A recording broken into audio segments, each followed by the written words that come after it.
శ్రీకృష్ణుడు దేవుడు. అది లోకానికి తెలుసు. కానీ ఆయన మహిమ అక్కడితో ముగియదు. ఎందుకంటే ఆయన దేవుడై ఉండి కూడా ధర్మం మనుషుల మధ్య నిలబడాలి అనే ఉద్దేశంతో యుద్ధరంగంలో దైవత్వాన్ని ఉపయోగించలేదు. మనం చూసిన ప్రతి ఒక్క కథలో అంటే కంసుడి సంహరించినప్పుడు దైవశక్తితో క్షణములో అంతం చేయగలిగిన ఆయన చేతిలో విశ్వశక్తి లేదు.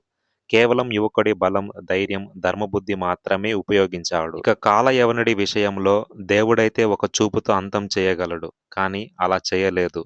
ఆలోచించాడు, మార్గం వెతికాడు, మూచుకుందిని గుహకు తీసుకువెళ్ళి అక్కడ కాలయవనుడి కర్మే అతని మరణానికి కారణమైంది. అలా కృష్ణుడు ఈ విషయంలో మానవ వ్యూహకర్తలా వ్యవహరించాడు. ఇక జరాసంధుడి సంహారానికి వస్తే కృష్ణుడు స్వయంగా యుద్ధం చేయలేదు. సుదర్శన చక్రం ఎత్తలేదు. భీముడిని పంపాడు మరియు మార్గాన్ని చూపించాడు. ఇక మధుర ప్రజల రక్షణలో కూడా దేవుడైతే శత్రువులని నశింపచేసి ఊరిని కాపాడవచ్చు. కానీ అలా చేయలేదు. ద్వారక నగరాన్ని నిర్మించి తన మానవ ధర్మాన్ని నిలబెట్టుకున్నాడు. కాండవ వన దహనములో కూడా తన దైవత్వాన్ని పక్కన పెట్టి అర్జునుడితో కలిసి యుద్ధాన్ని చేశాడు. అందుకే శ్రీకృష్ణుడు భగవద్గీతలో నేను లోకాన్ని మార్చను, మార్గాన్ని మాత్రమే చూపిస్తానని అంటాడు. ఈ విధంగా దైవశక్తి ఉండి కూడా మనిషిలా బాధ్యత తీసుకొని మనిషి బలంతోనే పోరాడిన వాడు కాబట్టే ఆయనను కర్మయోగి అని పిలవడం జరిగింది.